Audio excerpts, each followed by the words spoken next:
Morning. Before I start, I just want to give a disclaimer out there.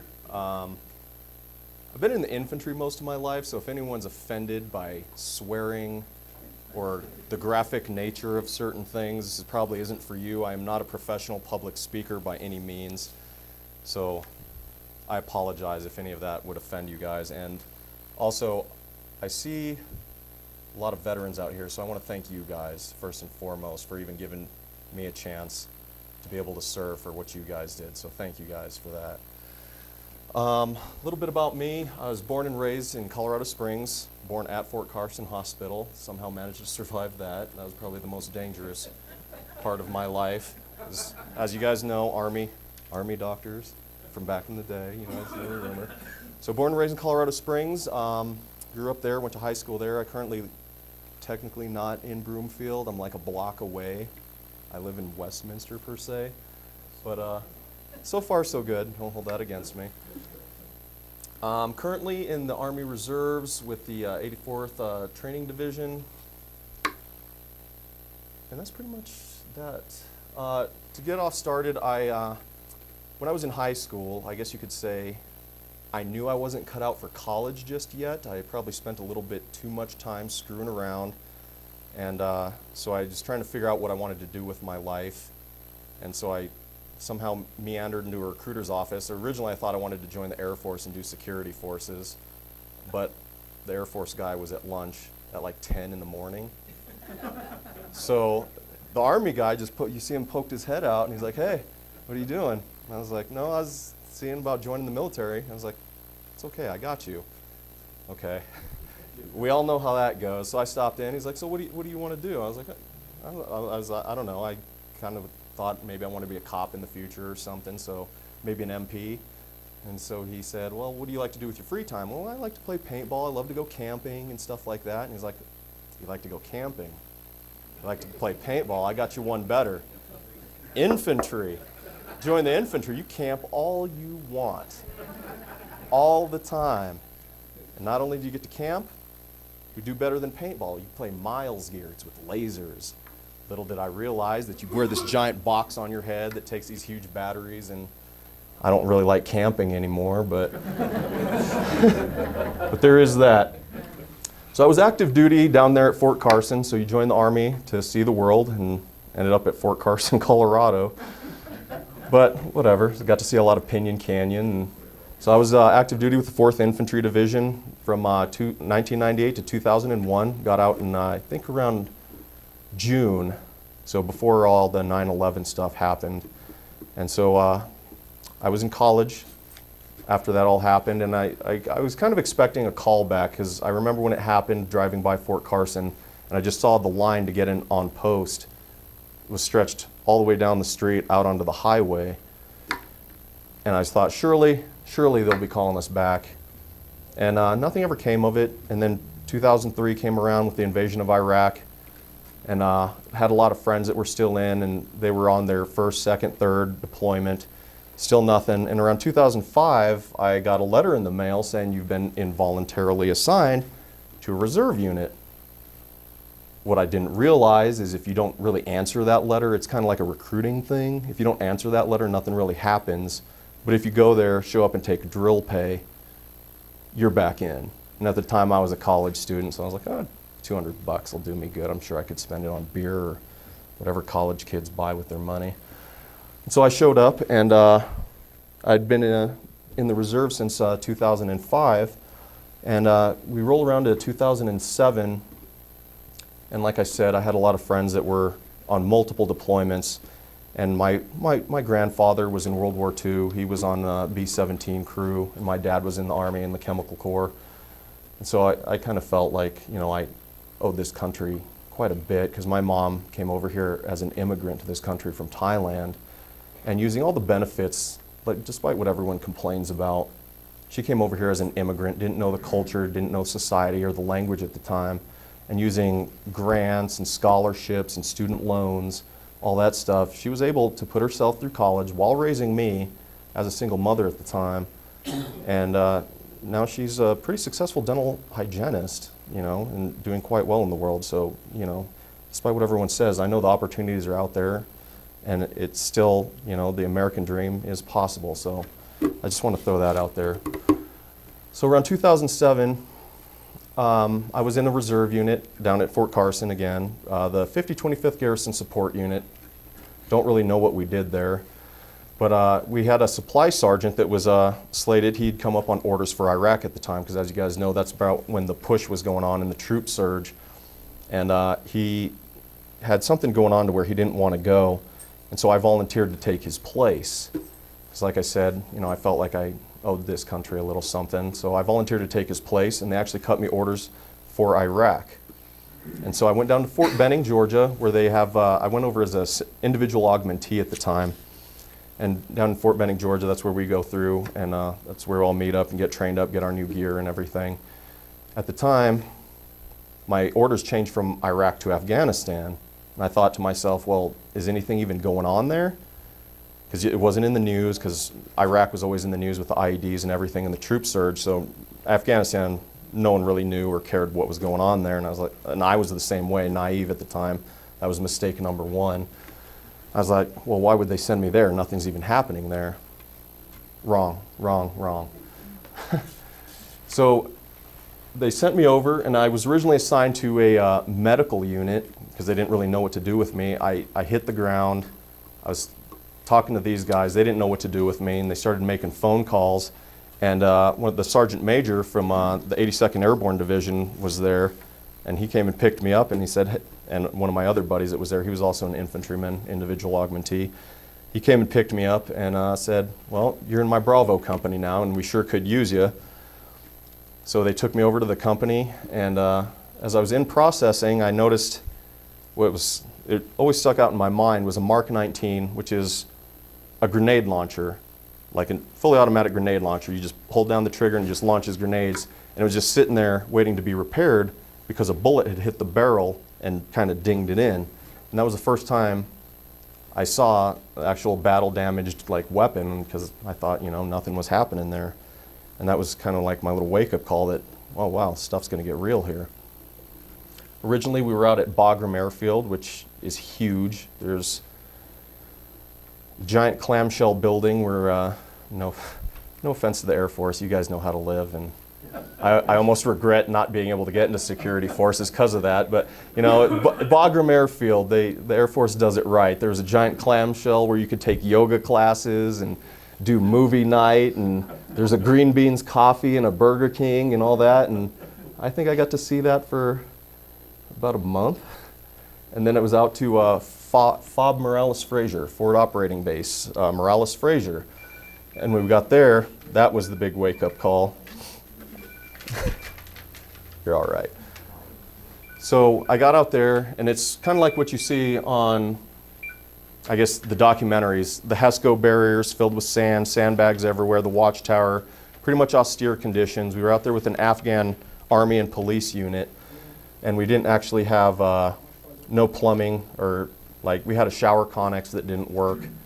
So basically our showers were what our family sent us from home, the little camping ones that we'd fill up with water bottles that we hung out there, and we, you know, burned our trash and did our business out in a little hole. So it was pretty austere compared to the yoga and the movies and all that other good stuff. So actually this is a picture of the Afghanya River Valley in Afghanistan. It's in Kapisa Province, which is about an hour east of Bagram, if you're lucky, and it's summer, and there's nothing else going on, and your vehicle actually makes it. You can see it's, in its rugged beauty, it's a beautiful country if it wasn't for all the crazy people. All those buildings there, I wouldn't even know how to really describe it other than like it's something out of the Stone Age. They make it all by hand by packing mud and rocks, and it's like a foot thick, and 50 cals don't even go through it. So it's almost like a little castle, and you can see all the green there with the mountains. And in the springtime, I don't know what kind of flower or bush or tree it was that they had on some of these smaller hills, but in the springtime they'd bloom, and the mountains would all be like red and pink, and it was really a beautiful country. But my first time I went out on patrol was like the first time I actually got wounded, and I remember they give you all this equipment. you have your flak jacket, which is basically like soft body armor like cops would wear. And then you have your SAPI plates, which is actually what stops rifle rounds quite effectively. And then your helmet and your 7 magazines and your grenades and all the other crap you have to carry. And leading up to this, because nothing had really happened, we'd be walking around in that stuff. And I was like, my God, this is so much crap and it's so heavy. Why do we need all this? Until the first time someone shot at me, and then I was like, oh my God, I need more stuff. What if they shoot me in the face? What if they shoot me here and here? I was like, I need more armor. But we were driving through a dry riverbed, and they always opened up with RPGs at us. That's how they initiated their ambushes. And us being infantry, they're like, holy crap, someone shot at us. What do? Well, let's get out of our armored vehicles and go kick ass. And so we got out, dismounted, and I didn't actually see it, but I'm told by the other guys around me that it was a skinny little tree that actually saved me and my squad leader at the time, because we had dismounted, we were next to the vehicles, and someone fired an RPG at us, and apparently it hit that tree and detonated, and it had peppered my face with shrapnel. It wasn't bad, it just looked like a bad case of acne, and my buddy got hit in the leg. But if it wasn't for that skinny tree, there'd be a much shorter man before you today. And that was actually the very first firefight I was in. And the thing about Afghanistan is it's like, I'm sure a lot of you are familiar with it, and it's, I think, what TV does wrong. It's like, I think I saw an actual person to shoot at maybe twice while I was there. The rest of the time it looked like the woods had come alive, and you just never really knew where shots were coming from. It's not like I could see a guy running over the hill that I could go up and punch in the face or shoot or whatever. It's just like the mountain came to life and was shooting at us, or the hill, or the woods. And so that was actually the very first firefight I was in. And so we had been, I think I spent like about 6 months at that fire base, been in multiple engagements. We racked up a decent body count based on the FLIR footage. If you guys don't know what FLIR footage is, it's that black and white stuff you see on TV from like the drones or whatever. And like, you could always, I don't know what the Taliban's Kazovac procedures were, but they were leaps and bounds ahead of ours, because we never recovered a body or anything, but based on FLIR footage, you'd see these guys just pop up out of the woods and carry off some dude and disappear, and all you'd ever find is like little puddles of blood or whatever and whatnot. But fast forward about 6 months, I was there with, like I said, the 82nd, and I'd come in halfway through their tour, and so they had the opportunity, they were going home, and they were going to send me home, and I was like, well, I feel like I owe this country a little bit more than 6 months for what it's given me. Because I mean, based on what I said about my mother and her opportunities, and I did eventually go to college somehow and managed to eke by and get a degree with the GI Bill. So I felt like I owed him a little more than 6 months. So I volunteered to stay behind, and so did my buddy that was in Fort Benning, Georgia with me. And we stayed on when the 101st showed up.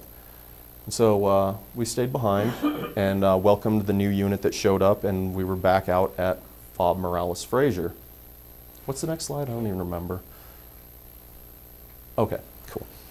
And so we stayed behind with the 101st. And so we were the salty combat veterans there with, 6 months of experience, and which at the time, I mean, we had a lot of guys coming from Iraq, but the biggest thing we could always tell them was, Iraq is not Afghanistan. This is totally different, and whatever you know there, cool, retain it, but this is not Iraq. These guys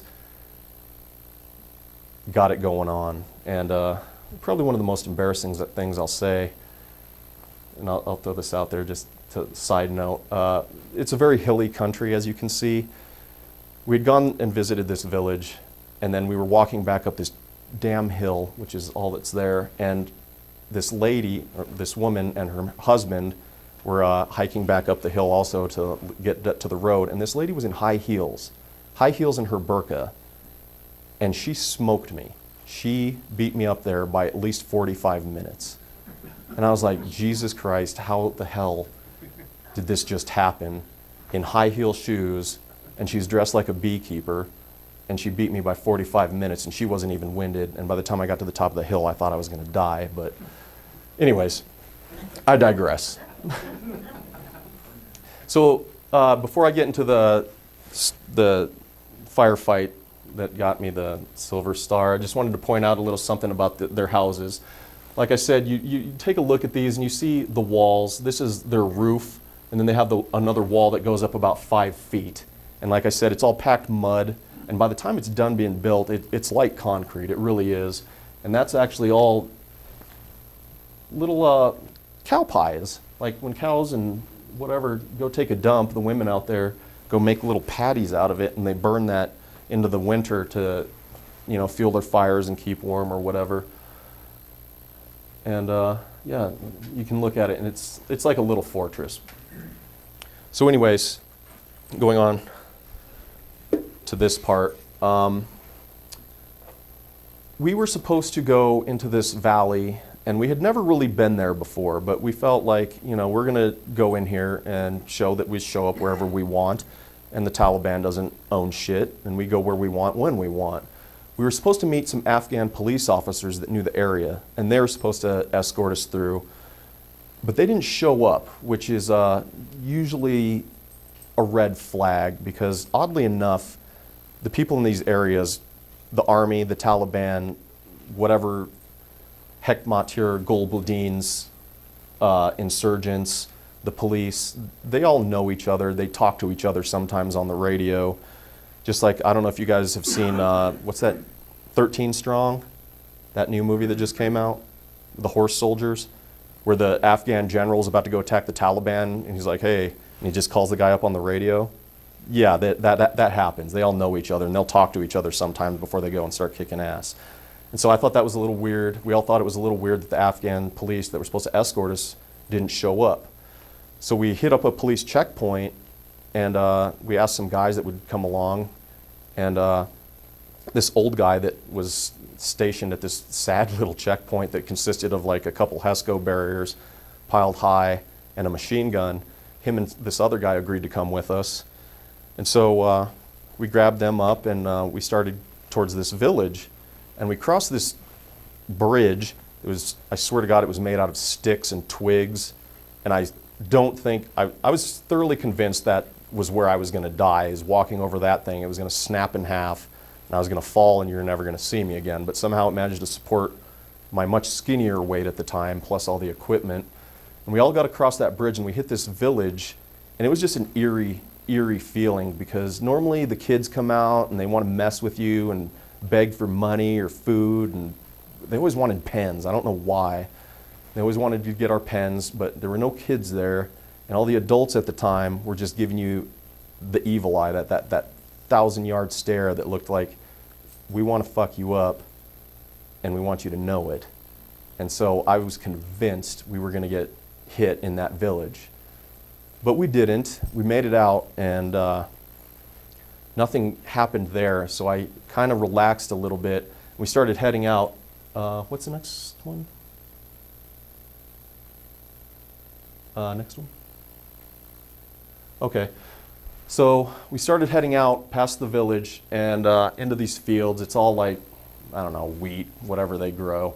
And you can see on the sides, there's hills on both sides and dotted by the occasional house as we passed through. So we were all feeling a little bit better making it out of the town without any issues. But as we approached this house, that's when all hell broke loose. And we were kind of out in the open, and it just opened up with all kinds of machine gun fire and rifle fire.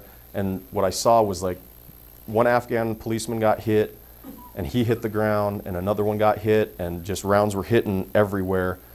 And so we all bolted for this house, and I had the 203 at the time, which was the little grenade launcher on my M4 rifle. So I was laying down cover fire while my guys were getting into cover. And so they all made it to cover, and one of the Afghan policemen made it, even though he'd been shot through the forearm. And we made it into this orchard, which was a little walled area attached to this guy's house.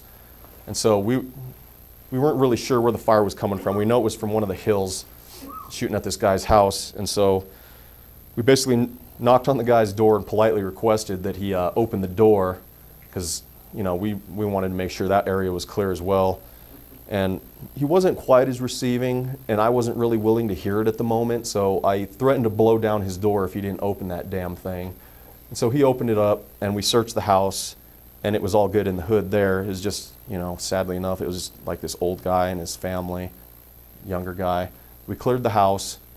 We were still taking fire at the time while one of the Afghans was still out in that field. I was convinced he was dead when he got hit and hit the ground.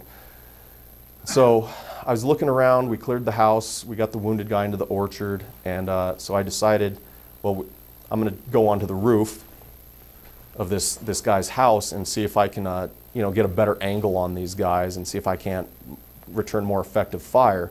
That was bad idea number 2 at the time. So I get up on the roof, and as you saw in the previous picture, there's a wall that goes up like another 5 feet. So I couldn't really see over it that well, but them being on the hills surrounding the area there, they could see me just fine.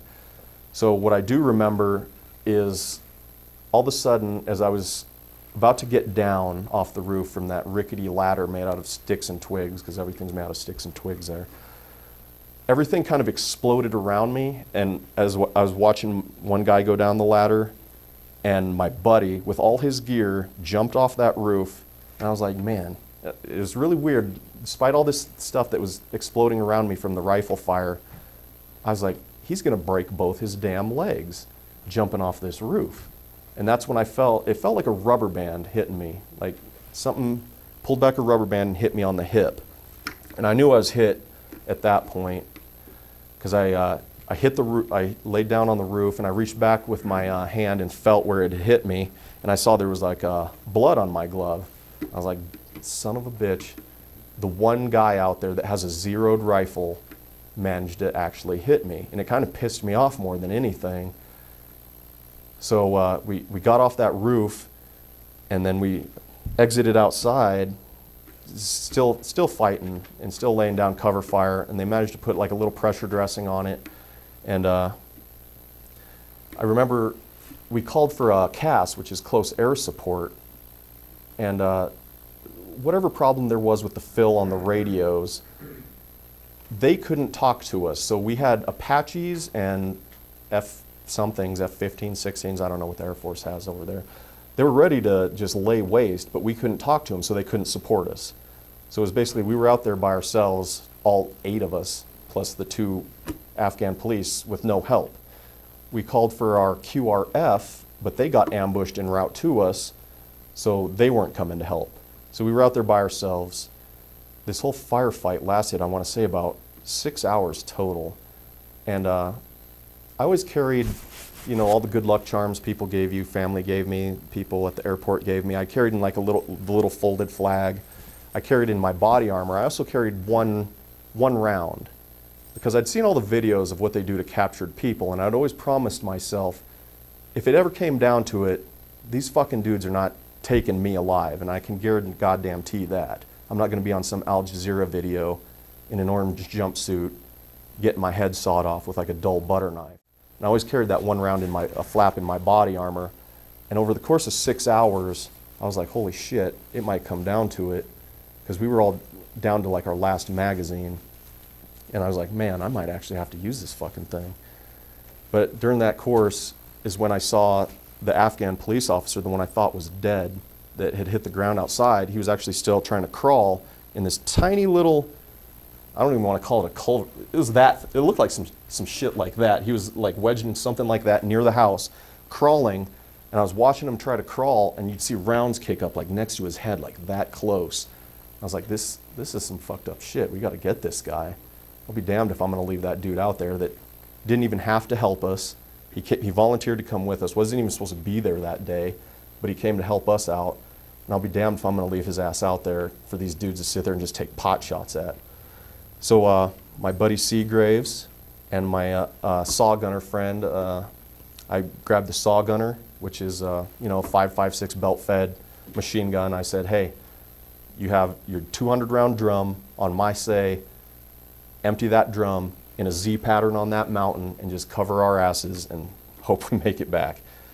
So he was unloading with that thing going cyclic, just held the trigger down, just dumping rounds and brass and snot and ass downrange at that hill. And my buddy Seagraves and I ran out and grabbed this guy as they were still shooting at him.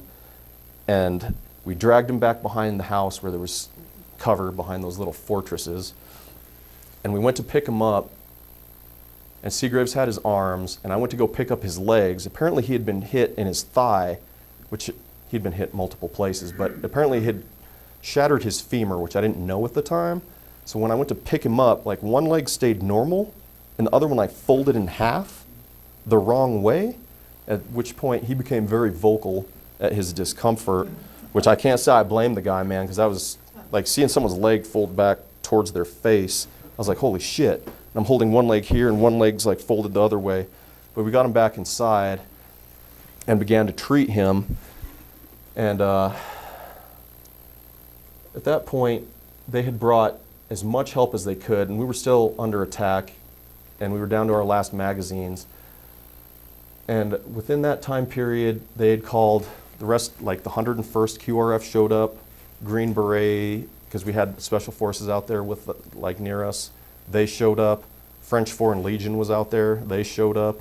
Afghan police, Afghan army. So that place was stacked by the time it was all said and done. And we got the guy, managed to get the guy bandaged up. What's the next slide? Yeah, that's the poor dude while we were working on him. That's me looking pissed off over there. And you can see that's his leg that was all shot up, and the blanket we took from the dude's house. And that's probably all his blood. But we were sitting there working on that guy while the firefight was going on, and the help finally showed up. What's the next one? Yeah, that's during a lull in the fighting when our QRF finally showed up, and the guy, we were sharing cigarettes.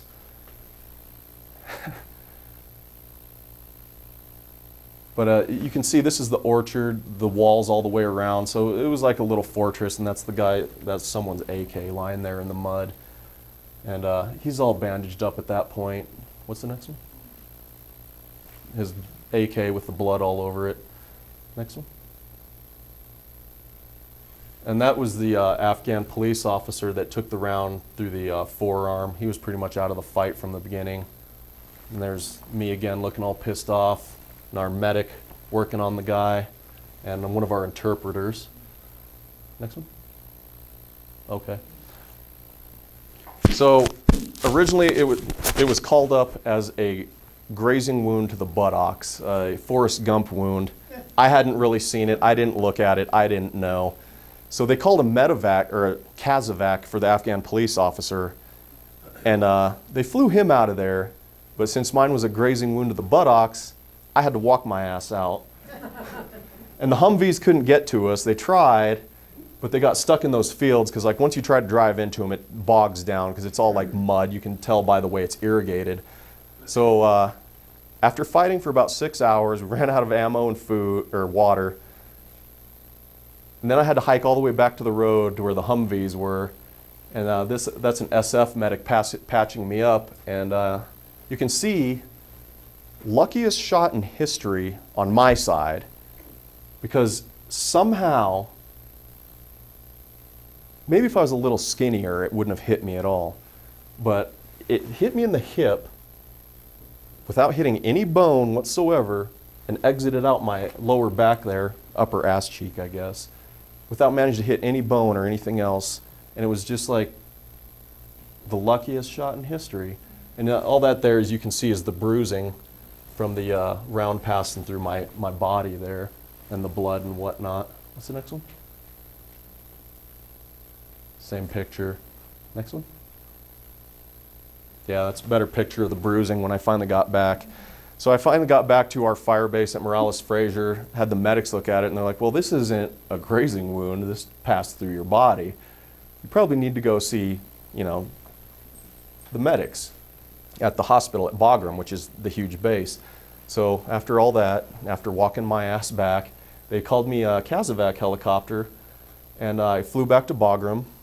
And I don't know if maybe I'd just been away from people too long, or if it's just the way Air Force does things, But when I got to the hospital there, all the nurses there were so smoking hot. It just blew my mind. I was like, these could all be models. What are they doing here in Afghanistan working as nurses? It doesn't make sense. And so they cut off all my clothes, and I thought it was really neat. They took like a turkey baster looking thing to irrigate the wound, and I remember them sticking it in the front there and squeezing it to irrigate it, and water shooting out the other side. And so they were working on that, and after they realized nothing had really happened, it was just the luckiest shot in history, clean through and through wound, I was like, man, I'd give anything for, like, all I really wanted was a Mountain Dew at that point. And so one of the nurses actually got me a Mountain Dew, and I don't know if they were bored or hadn't seen much going on, but they were all like posing in my body armor, taking pictures with my weapon and stuff, and my dirty, filthy, disgusting body armor. And probably just about as embarrassing as the old lady beating me up the hill is I was bored at the hooch the night before, so I drew like little smiley faces in Sharpie on all my toenails. And I don't know why I did that, but I was just bored, so I drew smiley faces and all this other stupid shit on my toenails. So when they took all my clothes to work on me, there's my toenails with little smiley faces and all this other stuff in front of all these really gorgeous Air Force nurses, and I felt like a dork, but it didn't matter. I had my Mountain Dew, and it was all good. It was all good in the hood. Life couldn't get much better. I called my mom, and it was like probably 3 a.m. when I called her, and she was so out of it. She didn't even realize. I was like, hey, Mom, I've been hit, but it's not that serious. And she's like, okay, well, do you still want me to redo the loan on your house? Because I was supposed to be like refinancing from like an adjustable rate mortgage on my house, and this was like all she was thinking of at the time. And I was like, yeah, go ahead and take care of that, but I'm okay. I just thought that was kind of funny. Go ahead, next one. So this was the magazine that I had on my hip, because I'm right-handed. I carried all my magazines on my left here. And I didn't actually realize this until like days later when I was going through my gear, cleaning everything. You can see the round actually punched through there. What's the next one? Yeah, that's a better picture of it. So you can see where it punched through, glanced off those 2 rounds, because I only carried 28. I always carried 28 in my mags. And if you're wondering why they're all tracers, I like to have a mag full of tracers in case I'm like, hey, shoot over here on my tracers. Just light that area up. I'll put the mag of tracers in, and I'll tell the guys, hey, hey, shoot that way. So since there's only 28 rounds out of the 30, it hit, glanced off those 2 rounds and pushed them down and hit my hip and came out my back. Next one. Another picture of it. You can see the bullet damage. Craziest shit I've ever seen. Go ahead. Oh, this is a little picture of our fob. This is one of the few dogs you'll see with ears over there, because I guess they love dog fighting over there, so when they get them as puppies, they'll cut the damn ears off the dogs.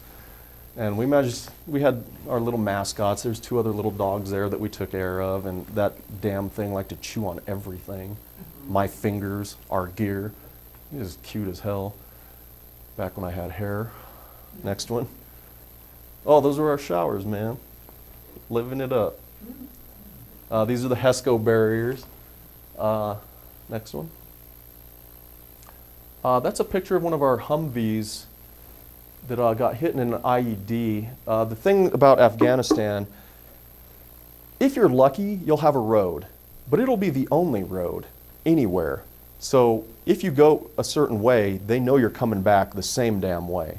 There's no alternate route unless you get out and walk. So they know where you're going.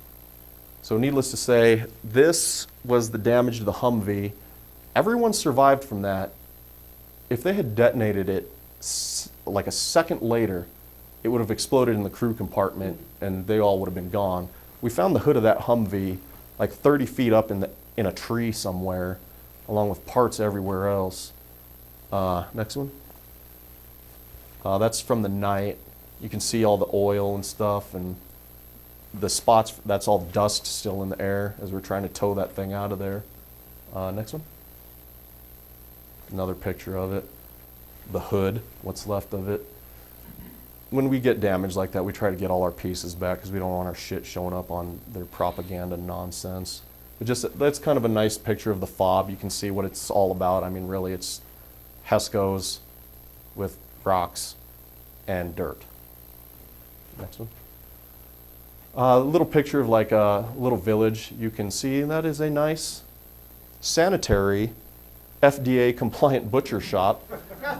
That's goat meat that they pretty much hang outside, and which attracts wasps. And when I say wasps, I mean they look like small birds because they're like this big, red and yellow, and I'm pretty sure it'd carry off that big-headed kid off and eat him too if they wanted. It was kind of gross. I threw that in there because I thought it was kind of neat.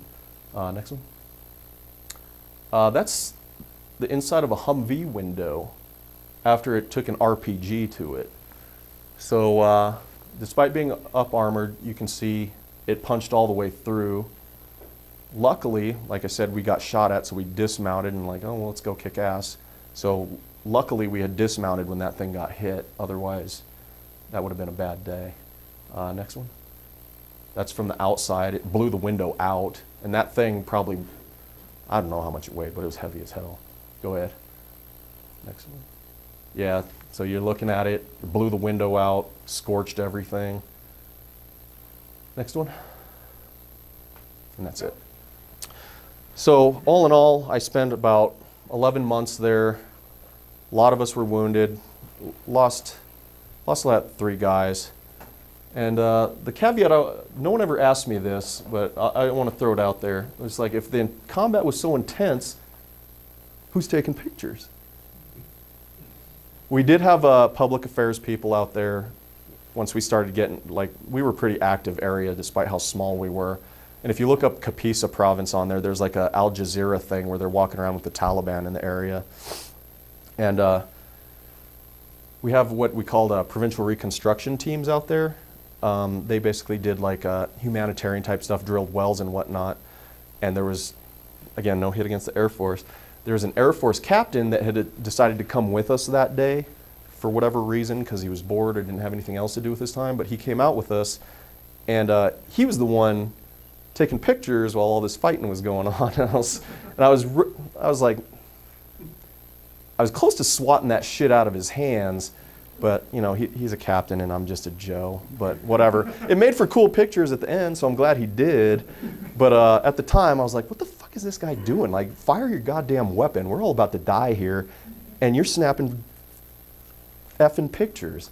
But all in all, like I said, we lost 3 guys out there, but we did far more damage, and numerous other firefights and ass-kicking that went on. But that... for that, running out there and grabbing that guy is what got me the Silver Star, which I got from the Chief of the Army Reserve, which is, you know, the Commanding General of the Army Reserves. And oddly enough, you know, I'd been told when I was over there, like, hey, they're putting you in for like a Bronze Star or a Silver Star.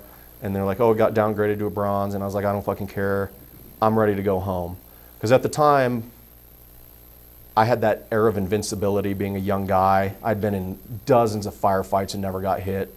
But after that one, that was kind of like the wake-up call. I was a little more cautious after that. Used my cover and concealment a little bit more than I used to. So nothing ever happened, and I flew home, and I was staying at my girlfriend's place at the time, and I got a phone call from some unidentified number. And they're like, hey, this is Sergeant Major Schultz with the Army Reserves, and you're supposed to be receiving a Silver Star. And I was like, yeah, fucking right. Who is this? Is this one? I thought it was one of my buddies screwing with me. I was like, yeah, right. Is this fucking Seagraves? And I didn't believe him, and until like after probably like 5 minutes of him trying to convince me of who he really was, is when I realized it was like a real thing, and I apparently had been nominated for a Silver Star after I had left and was already home and just smoking and joking with the old lady at the time. And so they flew me out to Florida, which was really cool because I am a big fan of like fresh oysters. First time I'd ever been to an oyster bar, and got my Silver Star there. And there's all kind of surreal experience because looking at it, it wasn't like anything I did. Like if I had tried to run out there by myself, I don't think I would have made it. So, and if I didn't have covering fire from my buddy, I definitely wouldn't have made it. So I didn't think that it was something that I really deserved.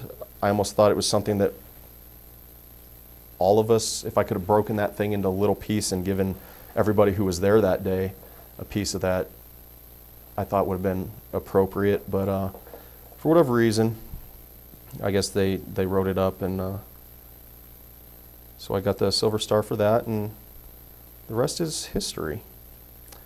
So given that, that's pretty much all I have to say. If you guys have any questions or anything? Yeah, well, first, thank you for reliving the event with us. Oh, sure. And so when you got back, and whether it's before or after the Silver Star presentation, how, as far as, and if you want to get into it, as far as the mental health aspect goes, how would that procedure go, and has it changed a lot since that time? In other words, advanced? Could you repeat the question, because he's not my... Oh, so I guess it had to do with like after I got back, how my mental health aspect was, basically. Yeah, so I was actually surprisingly okay. What sucked was I got back just prior to July 4th. And so, you know, everyone's shooting off fireworks and shit.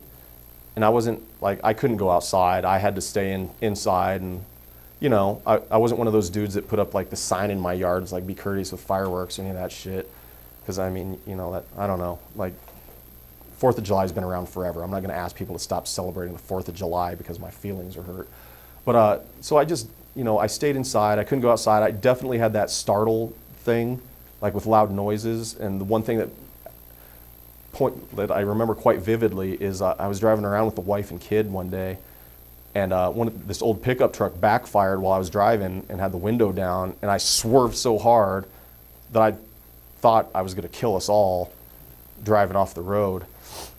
But, you know, I didn't really go for any kind of help. I didn't do anything. I guess you could say I self-medicated. I drank a lot, and I'm definitely a lot more angry than I used to be. Like, little things piss me off, people piss me off, which is kind of why I keep to myself, and my dream is just move up into the woods and not be around people. I did go through the VA and talk to them, and you know, I know they're in the news a lot, but my experience with them has been quite good. I mean, I did get some talking to there after the wife convinced me to go, because she was probably sick of my shit, and rightfully so.